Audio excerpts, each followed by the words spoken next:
ኑሃሚን ሄዳ እንግዲህ ለኤርሚ አረገዝኩ ብላ ነግረዋለች። ኑሃሚን እንግዲህ ሄዳ ደግሞ ኤርሚያስን በጥፊ አሙቀዋለች። ኑሃሚንና ናሆም እየተዝናኑ እያለ እንግዲህ ኤርሚ ሄዶ እንግዲህ ሰክሮ ተንዘላዝሎባቸዋል። ዛሬ የሚገርምና የሚደንቅ የኑሃሚንና የናሆም የፍቅር ልውውጥ በጣም ደስ ይል ነበር። የአቶ ተሰማና የአቶ ላይኩም ንግግርም እጅግ በደስታ የተፈነደቀ ነበር። በዛ ላይ ደግሞ ኤርሚያስም እንግዲህ ለአምራን ሲደውል እንግዲህ ለአምራን ሲደውል አቶ ላይኩን ስልኩን አይቶታል ማለት ነው። ከዛም እንግዲህ ናሆም ብድግ አድርጎ ደግሞ ምን ይለዋል?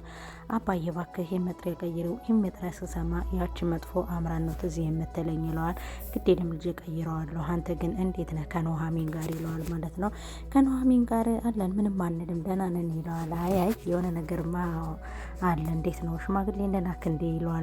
አባዬ አታሳፍረኝ ምናምን ይለዋል ማለት ነው። ከዛም በኋላ አይ እኔ ምንም አላሳፍርህም ምናምን ይለዋል ማለት ነው። ከዛም ሰላም ውድና የተከበራችሁ የኤልሲ ቤተሰቦች እንዴት ናችሁ? ደህና ናችሁ? እኔ ደህና ነኝ እግዚአብሔር ይመስገን። ላይክ እና ሼር ሰብስክራይብ እያደረጋችሁ ቤተሰብ እንድትሆኑ በአክብሮት እጠይቃለሁ ማለት ነው። ዛሬ በእነ ኑሃሚን ድራማ መጥቻላችኋለሁ ማለት ነው። ዛሬ እንግዲህ በአዲስ ደስ በሚል ድራማ መጥቻለሁ ማለት ነው። እንግዲህ ኑሃሚንን አምራንን እንዳገታትና ያለውን ሚስጥር ሁሉ እንድትሰበስብ ለወይዘሮ ዝናሽ ነግሯታል ማለት ነው። ይህን ነገር እንኳን ለእኔ ቀድመሽ አሳልፈሽ ሰጠሽኝ እንጂ ምንም እንኳን ጥፋት ሁሉም ነገር በጊዜው ቶሎ ባይስተካከልም ግን እንድታስተካከል አደርጋታለሁ። በእውነተኛው መንገድ ሕግ እንዲይዘኝ እፈልጋለሁ እንጂ እሷማ ቤቴን በጥብጣ ንብረቴን ወስዳ እንደዚህ አይነት ተራ ሴትማ በህይወቴ ላይ አትጫወትም ብሏታል ማለት ነው። እንዴ ጋሽ ላይ እኮ ናንተ እኮ እንደዚህ አይነት ሰው አይደለህም ስትለው እንግዲህ ወይዘሮ ዝናሽ ይኸውልሽ ፈልጌው አይደለም ሁኔታዎች ናቸው እንደዚህ እንዲያደርጉኝ ያደረገ ፈልጌው አይደለም ሁኔታዎች ናቸው እንደዚህ እንዲሆኑ ያደረገኝ የሷ ሁኔታ ነው።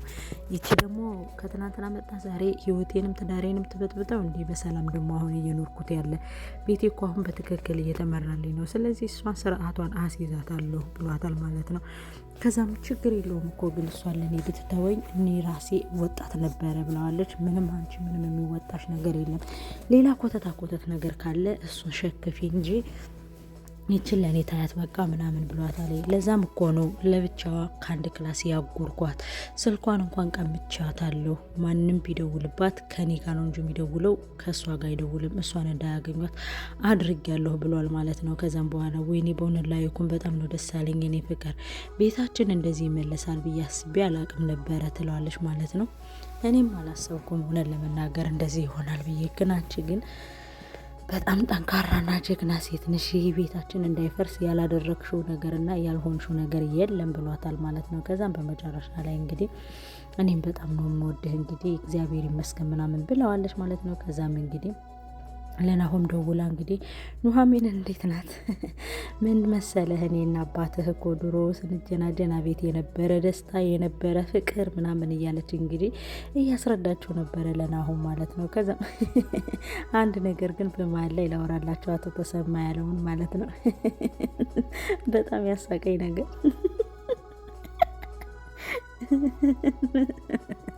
ምን እንዳለ ታውቃላችሁ? ኑሃሚንና ናሆም ተፋቅረዋል። እንግዲህ ሽማግሌ ልልክ ነው ሲለው ላቶ ተሰማ አዎ በቃ ችግር የለውም ሲለው እና ለአንዳንድ ነገሮች ለዘመድ አዝማዶቹ አተማካከርበት ሲለው እማማክረውም ዘመዴ እዚህ ነው ያለ ማለት አማክራለሁ ወንድሜ ይለዋል ማለት ነው። ግን አቶ ተሰማ የልቤን እግዚአብሔር እያየው ነው መሰል ነገሮች በደስታ እየሄዱልኝ ነው ሲል አቶ ተሰማ ምን ቢል ጥሩ ነው? እግዚአብሔር ፍቅርከ ወለልብከ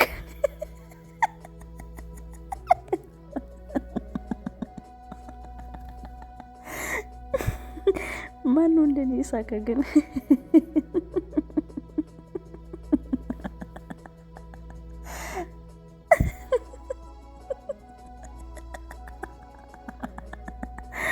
ማርያም አሁን ሰዎች ስላሉ ነው እንጂ ማለት ነው። በጣም ነበር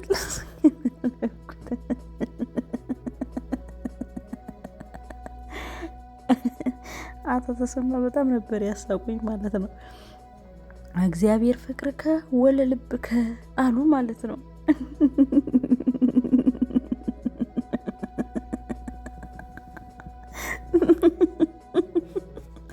ወይኔ እንዴት እንደሳኩ አትጠይቁኝ። እግዚአብሔርን ብን ብዬ ነው የሳኩ ማለት ነው። እግዚአብሔር እንደ ማርያም ቅኖችን ያያለ ማለት እኮ ነው። እሱ ግዝ ተናግሮ ነው። ግን እኮ እግዚአብሔር ፍቅርከ ወለልብከ አለ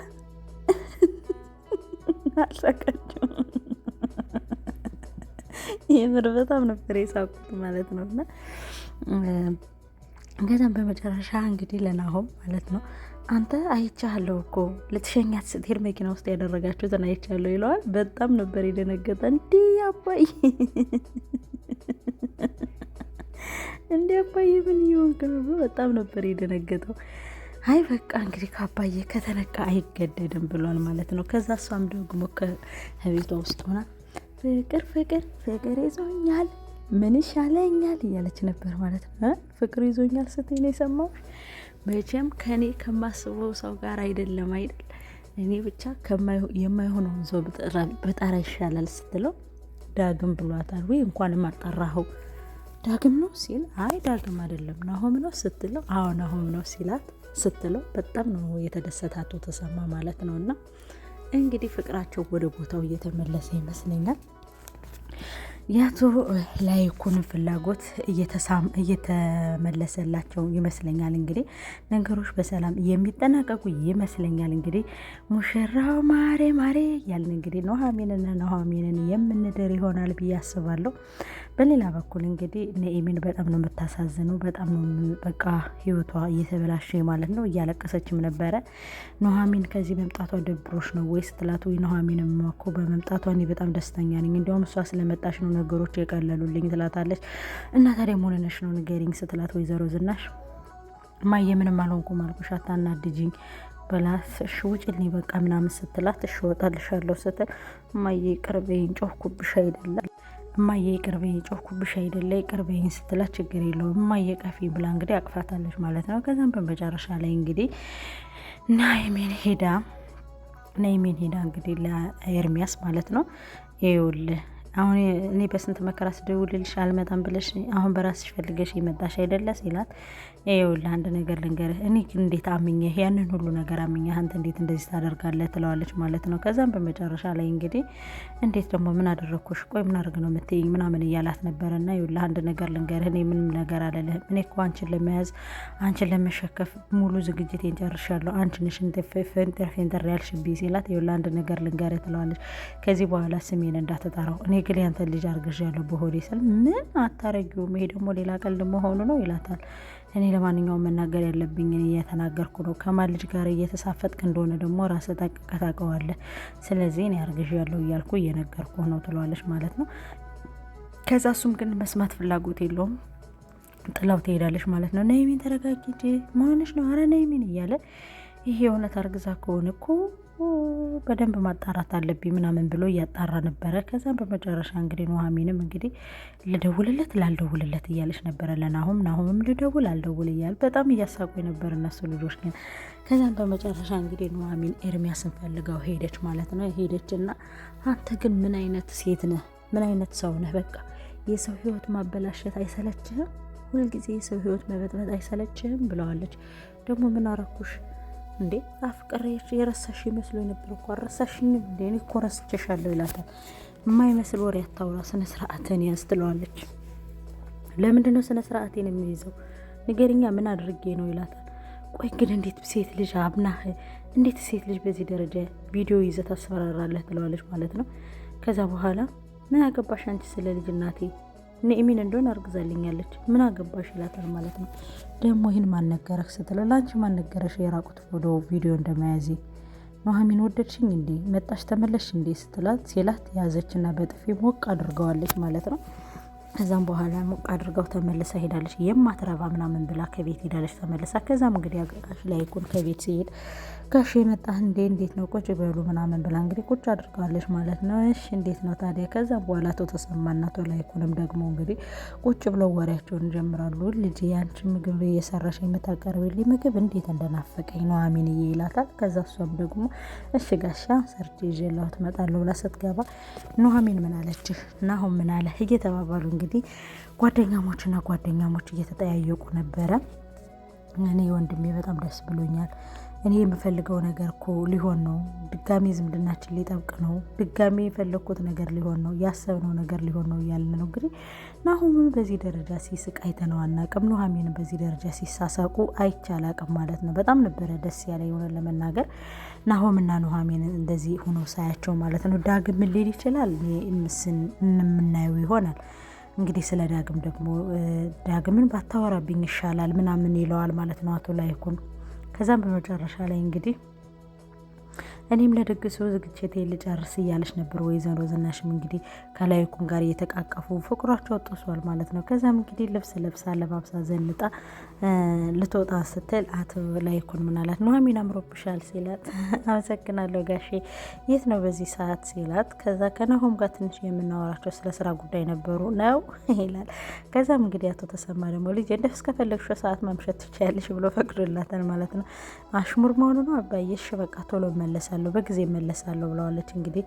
ከዛም እንግዲህ ኑሐሚንም ደግሞ በጣም ከፍቷታል። አሁን የኑሐሚን ነገር ነው እያሳሰበ ያለ። ኤርሚያስ ስለደወለ ግን አቶ ላይኩን ኤርሚያስ ነው የደወለው አይደለ በቃ እናያለን አሁን ያን ይዘው ኤርሚያስ ነው አይደለ ቪዲዮውን የያዘው ምናምን ነገር ብሎ እንግዲህ ኤርሚያስን ለማነቅና ለማገት እያሰበ ነው ብዬ አስባለሁ። እንግዲህ ኤርሚያስንም ያግታቸዋል። እኔ እኮ ብያቸዋለሁ ከዚህ በፊትም አታስታውሱም? ኤርሚያስና ኑሐሚን ኤርሚያስና አምራን በቃ ሌላ ችግር ውስጥ ነው የሚገቡት።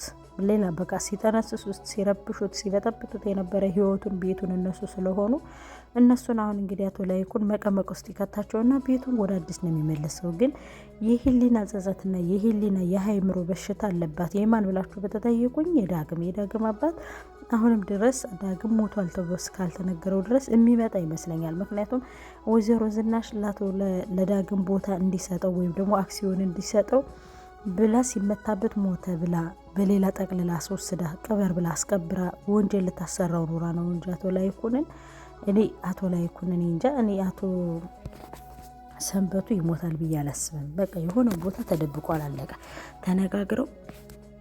ተነጋግረዋል ከወይዘሮ ዝናሽ ጋር ቢያንስ አክሲዮን እንዲሰጣችሁ እንደዚህ አድርጉ ብላ ተነጋግረዋል እንጂ አቶ ሰንበቱ የሞት አይመስለኝም። ምክንያቱም ቢሞት ኑሮ ወይዘሮ ዝናሽ የሆነ ፍንጭ ተስፋ እንዲቆርጥ ለዳግም ተስፋ እንዲቆርጥ የሆነ ነገር ወይ ደግሞ የሆነ በቃ የሆነ ነገር ይነግሩት ነበረ ትነግረው ነበር። እሷ ግን በቃ ስለሷ ታንሳ ነው የምትለው። አቶ ላይኩን ግን አይምሮ ተበጥብጧል። አሁን እንግዲህ ወይዘሮ ዝናሽ አቶ ላይኩንን የደበቀችው የሰንበቱ መሞትን ነው። ሞቷል ብላ እሱም ስላመነ ነው። ግን ታስታውሱ ከሆነ አቶ ላይኩን ወጥቶ ነበር ወደ ውጭ። እሱን አስወጥታ ነው ጨርቅ ጠቅልላ ወይም ደግሞ የሆነ አሻንጉሊት ነገር ጠቅልላ ይሄ የሞት ሬሳ ነው ያለችው እንጂ በመጨረሻ ላይ የዳግም አባት ይመጣል። በእርግጠኝነት ነው የምላችሁ ይመጣል። አክሲዮንም ይሰጠዋል፣ ዳግምም አክሲዮን ይሰጠዋል። አይታችሁ ከሆነ እኔ እጠላዋለሁ ማለት አይደለም፣ አልጠላውም። እኔ ዳግምንም መቼም ቢሆን አልጠላውም፣ እሰጠዋለሁ። ቦታውንም ከፈለገ እሰጠዋለሁ። የአእምሮ ረፍት ነው እንጂ ያጣሁት እኔ እሱን አላሳጣውም፣ የምፈልገውን ነገር አላሳጣውም እያላት ነበረ ማለት ነው። ከዛም እንደዛ ሲላት እንግዲህ በጣም ደስ ብሏታል። እሷ እያለች ነበረ። ምክንያቱም በቃ በእርግጠኝነት ከአቶ ሰንበቱ ጋር ተስማምተው ነው። በቀጣይ ይዤላችሁ መጣ ይሆናል። ላይክ አድርጉኝ።